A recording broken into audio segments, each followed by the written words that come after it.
Hello everyone, welcome back to my channel the law seekers. पिछले video में हमने बात करी थी सेक्शन 10 से लेकर सेक्शन 12 की। आज की वीडियो में हम बात करेंगे सेक्शन 13 टू सेक्शन 18, जहां पर हम बात करेंगे अनबॉर्न पर्सन को ट्रांसफ़र से रिलेटेड। चलिए शुरू करते हैं।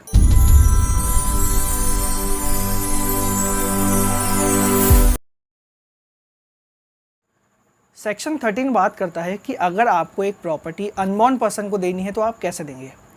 अब आप सोच रहे होंगे पिछली वीडियोस में तो इस आदमी ने कहा है कि ट्रांसफ़र प्रॉपर्टी एक्ट सिर्फ और सिर्फ लिविंग पर्सन से डील करता है। बिल्कुल, इसमें कोई दो राय नहीं है, मगर ट्रांसफ़र प्रॉपर्टी एक्ट के अंदर एक अनबॉर्न पर्सन को प्रॉपर्टी देने के लिए लूप होल की तरह एक प्रोविज़न दिया हुआ है। सबसे पहले हमें ये बात करनी होगी कि अनबॉर्न पर्सन होता क्या है। ट्रांसफ़र प्रॉपर्टी एक्ट के अंदर अनबॉर्न पर्सन की कोई डेफिनेशन नहीं दी गई है, मगर अनबॉर्न पर्सन को इस सेंस में लिया गया है कि वो व्यक्ति अभी वजूद में नहीं है, मतलब वो अपनी माँ के गर्भ में भी नहीं आया है, उसका इस दुनिया में कोई अस्तित्व नहीं है। अब ऐसे व्यक्ति को प्रॉपर्टी आप कैसे देंगे जो भी अस्तित्व में ही नहीं आया है। लूप होल बताते हैं। सेक्शन 13 में ये बताया है कि अगर आपको किसी अनबॉर्न पर्सन को प्रॉपर्टी देनी है तो उससे पहले आपको एक लाइफ इंटरेस्ट क्रिएट करना होगा। मतलब उस अनबॉर्न पर्सन से पहले आपको एक व्यक्ति को वो प्रॉपर्टी फॉर लाइफ देनी होगी कि जब तक वो ज़िंदा रहे उस प्रॉपर्टी को अपने पास रखे, फिर उसके ज़रिए वो प्रॉपर्टी उस अनबॉर्न पर्सन तक पहुँचे। ऐसा लाइफ इंटरेस्ट 1%, 2, 3, 4 कितने भी पर्सन्स के लिए हो सकता है, मगर अल्टीमेटली वो प्रॉपर्टी सिर्फ और सिर्फ अनबॉर्न पर्सन के पास जानी चाहिए। आप प्रॉपर्टी जो ट्रांसफ़र कर रहे हैं वो ट्रांसफ़र एब्सोल्यूट होना चाहिए, उसमें कोई इफ़ कोई बट नहीं होगा। फाइनली यही होगा कि वो प्रॉपर्टी अनबॉर्न पर्सन के पास ही रहेगी। इसके अंदर एक पॉइंट ये भी है कि वो अनबॉर्न पर्सन जो है, जब प्रायर लाइफ इंटरेस्ट ख़त्म होगा, आखिरी जो लाइफ इंटरेस्ट जिस व्यक्ति के पास रहेगा, उसकी डेथ से पहले, उसके वो प्रायर इंटरेस्ट ख़त्म होने से पहले वो अनबॉर्न पर्सन जो है वो वजूद में आ जाना चाहिए। इस ज़रिए से आप एक अनबॉर्न पर्सन को भी प्रॉपर्टी दे सकते हैं। एक बार रिवाइज़ कर लेते हैं। अनबॉर्न पर्सन को आपको प्रॉपर्टी देनी है, सबसे पहले आपको एक लाइफ इंटरेस्ट क्रिएट करना पड़ेगा। उससे पहले 1, 2, 3 कितने में कर सकते हैं। उसके बाद में वो प्रॉपर्टी अनबॉर्न पर्सन के लिए फाइनली होगी, मतलब आपको एब्सोल्युटली ट्रांसफ़र करना होगा। उस अनबॉर्न पर्सन को जब लाइफ इंटरेस्ट आखिरी वाला ख़त्म हो उससे पहले वजूद में आना होगा। अब बात करते हैं सेक्शन 14 की। सेक्शन 14 की हेडिंग है रूल अगेंस्ट परपेचुइटी। परपेचुइटी का मतलब हो गया किसी प्रॉपर्टी को अनंत काल तक के लिए रोक देना, मतलब कि वो प्रॉपर्टी अनंत काल तक किसी के पास न जाए, वहीं रुकी रहे। ट्रांसफ़र प्रॉपर्टी एक्ट में इसके अगेंस्ट ये रूल बनाया गया है कि आप प्रॉपर्टी को एक जगह पे अनंत काल के लिए नहीं रोक सकते। सेक्शन 14 ये कहता है कि जब आप एक प्रॉपर्टी को ट्रांसफ़र करते हैं तो उस ट्रांसफ़र का इफ़ेक्ट, उस ट्रांसफ़र को आप उस समय जो जितने भी व्यक्ति जीवित हैं ज़्यादा से ज़्यादा उनकी लाइफ तक के लिए रोक सकते हैं, मतलब जब तक वो ज़िंदा है, या फिर जो अल्टीमेट बेनिफिशरी है उसकी मेजॉरिटी तक आप रोक सकते हैं। जैसे आपने एक प्रॉपर्टी ट्रांसफ़र करी ए और बी की लाइफ इंटरेस्ट तक और बी के अनबॉर्न सन की मेजॉरिटी तक, मतलब ए की जब लाइफ पूरी होगी उसके बाद बी की जब लाइफ पूरी होगी उस टाइम जब बी का सन अगर वजूद में आ गया बी की डेथ होने से पहले, तो ज़्यादा से ज़्यादा बी के सन की मेजॉरिटी मतलब 18 ईयर्स की एज तक के लिए ही आप उस प्रॉपर्टी को रोक सकते हैं। जैसे ही वो 18 ईयर्स का होगा वो प्रॉपर्टी उसके पास चली जाएगी। अगर आप ऐसा प्रोविज़न डालते हैं कि A for life, B for life और बी का जो सन जब 19 साल का हो जाएगा, तो ऐसा ट्रांसफ़र की जो कंडीशन है वो वॉइड करार कर दी जाएगी। मतलब अगर आपको किसी अल्टीमेट बेनिफिशरी तक प्रॉपर्टी देनी है तो उस तक प्रॉपर्टी पहुंचने के लिए आप ज़्यादा से ज़्यादा उस समय जितने भी जीवित व्यक्ति हैं उनको आप जो ट्रांसफ़र कर रहे हैं प्रॉपर्टी, उनकी लाइफ तक, और उसके बाद में जब वो अनबॉर्न पर्सन, जब वो अल्टीमेट बेनिफिशरी आ जाएगा, उसकी 18 ईयर्स की एज मतलब मेजॉरिटी तक आप रोक सकते हैं। अब बात कर लेते हैं सेक्शन 15 की। सेक्शन 15 ये कहता है कि अगर किसी व्यक्ति ने एक क्लास ऑफ पर्सन्स को प्रॉपर्टी ट्रांसफ़र करी है, मतलब एक से ज़्यादा व्यक्तियों को प्रॉपर्टी ट्रांसफ़र करी है, और उनमें से कुछ व्यक्ति हैं जिनके लिए वो ट्रांसफ़र फेल कर जाता है सेक्शन 13 या 14 के रूल्स की वजह से, मतलब वो ट्रांसफ़र उन व्यक्तियों के लिए सेक्शन 13 या 14 के अगेंस्ट जाकर किया गया था, तो उनके लिए जो ट्रांसफ़र फेल होगा उसका इफ़ेक्ट सिर्फ और सिर्फ उन्हीं व्यक्तियों के ऊपर पड़ेगा, बाकी के बचे हुए लोगों के ऊपर फ़र्क उसका नहीं पड़ेगा। एक एग्जांपल देख लेते हैं। ए ने अपनी प्रॉपर्टी बी को ट्रांसफ़र करी फॉर लाइफ और उसके साथ ये कहा कि बी के जितने भी बच्चे हैं उनको प्रॉपर्टी चली जाएगी उसके बाद, लेकिन अगर फीमेल बॉर्न हुई तो उसको प्रॉपर्टी सिर्फ और सिर्फ फॉर लाइफ जाएगी। अब उसके बच्चे हुए 4, जिनमें से 3 हुए लड़के, 1 हुई लड़की। अब उस लड़की के अगेंस्ट जो ट्रांसफ़र किया गया था वो सेक्शन 13 के अगेंस्ट जाता है।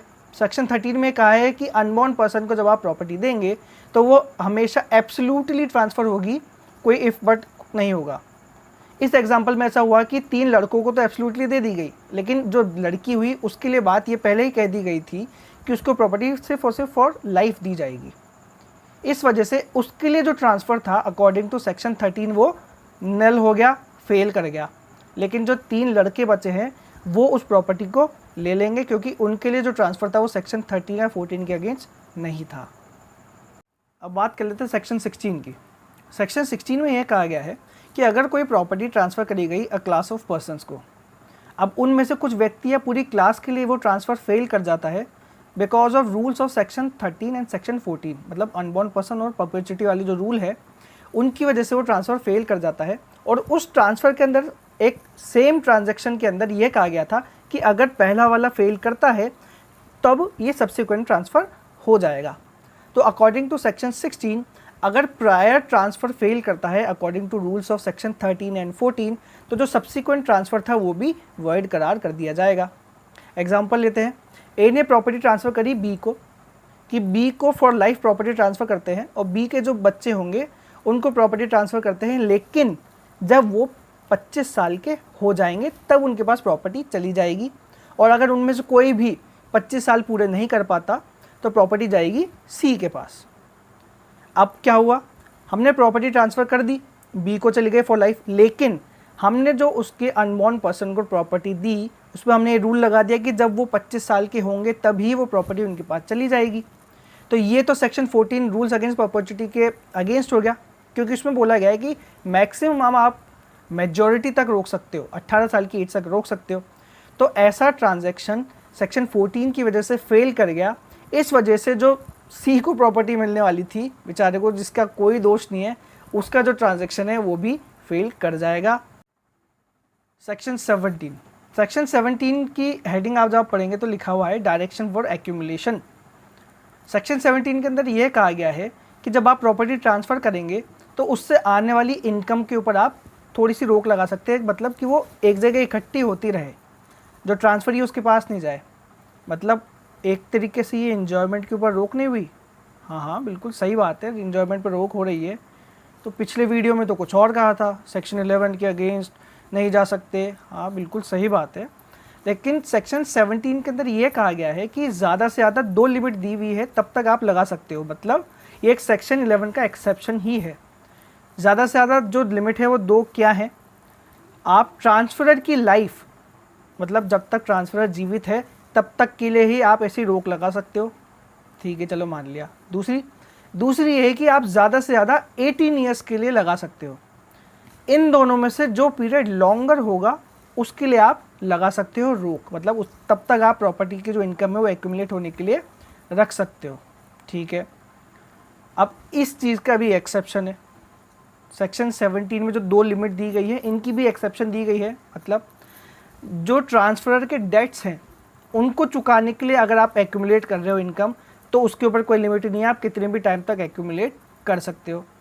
सेकंड, रेजिंग पोर्शंस, मतलब जो ट्रांसफरर है उसके रिमोटर जो आने वाली पीढ़ी है उनके बेनिफिट के लिए, उनके अच्छे के लिए अगर आप प्रॉपर्टी एक्यूमुलेट करवा रहे हो एक हिस्सा, तो वो भी परमिसिबल है।